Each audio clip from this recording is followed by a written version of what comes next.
Okay, in this final example, we're asked to draw the graph of this exponential function here. Let's think about how each part of this impacts the equation. So, our asymptote.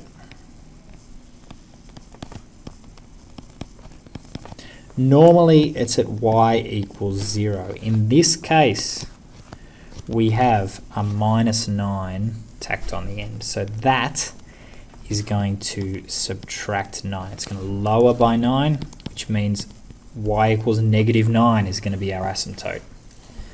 What about the y-intercept? Well, our y-intercept, normally it's at 1. It's going to get times by 81, and then we need to subtract 9 from it. So that's quite an awful thing. 81 minus 9 is going to be 72.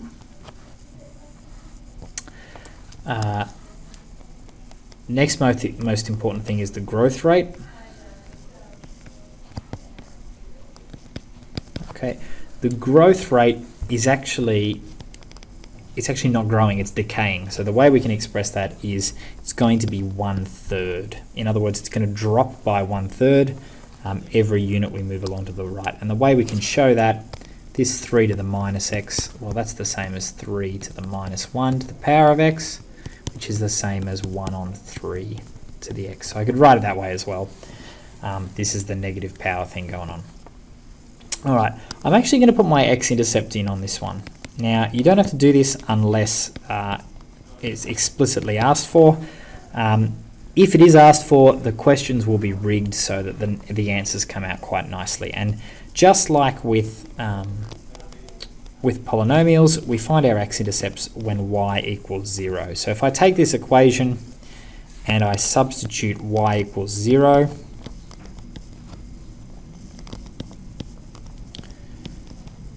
oh, it was minus 9 at the end. And I solve this thing, I will get what I need. And it looks like it's not going to have a very nice answer, but it does turn out right. I can add 9 to both sides. So I get this.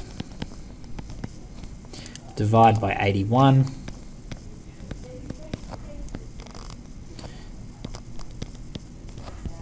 This is 1 on 9. And 1 on 9 is the same as 3 to the minus 2. 3 to the minus 2 is the same as 3 to the minus x, so x has to be 2 here. So my x-intercept is actually going to be at 2 units. All right, and this is enough for us to be able to sketch this thing. So once again, I'm going to get my ruler out. I'm going to do my best possible attempt at sketching this thing. Now I need to think about my positioning. Thankfully I can shift things up and down if I need to. I wanted that to be a black line. That's alright, because I can change the color.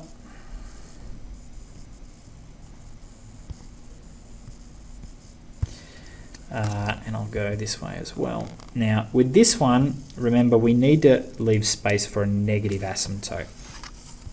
So I am taking that into account when I do this. Let's go with that. Oh gosh, there we go. Try that again.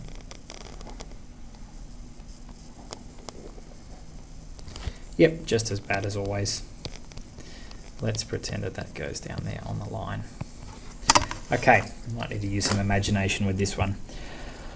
All right, let's go. Let's mark our important points on asymptote at minus 9. I'm just going to use a single unit here for representing 9, just because my y-intercept has to be quite high. So I need to leave some space to deal with that.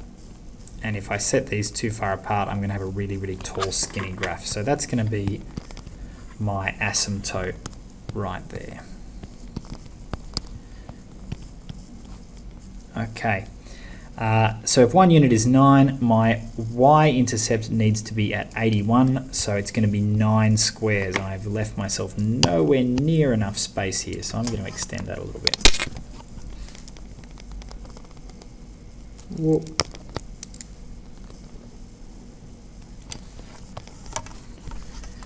All right, 1, 2, 3, 4, 5, 6, 7, 8, 9. So this is my y, just lost count. There, just there, that's my y-intercept. Okay, so it looks pretty awful, but that's okay. It's a very steep curve, but we'll be all right. Now, my growth rate is 1/3 here. You know what I just did? The y-intercept is not 81, it is 72. It's 9 less than that, so my intercept is actually here. Apologies. There we go. Now, the growth rate we said was 1/3. In other words, it drops to 1/3 of its height each unit we move along. And remember, that is taken from the asymptote. So there should be 9 squares. 1, 2, 3, 4, 5, 6, 7, 8, 9 squares difference here. So we've got to drop down to 3 squares difference here, to 1 square difference here, and that continues. And that's actually been quite nice because you can see it's marked my x-intercept nicely for me. So my final result here, my final graph, will be done by kind of again joining those up. I'm actually going to start down here just because that's a little bit easier to take into account. Try and make this nice and steep. Whoa. There we go. And that will suffice. It's a little bit sloppy, and my apologies that it is a bit messy working on a tablet. This here is at 2. I've shown all my important features.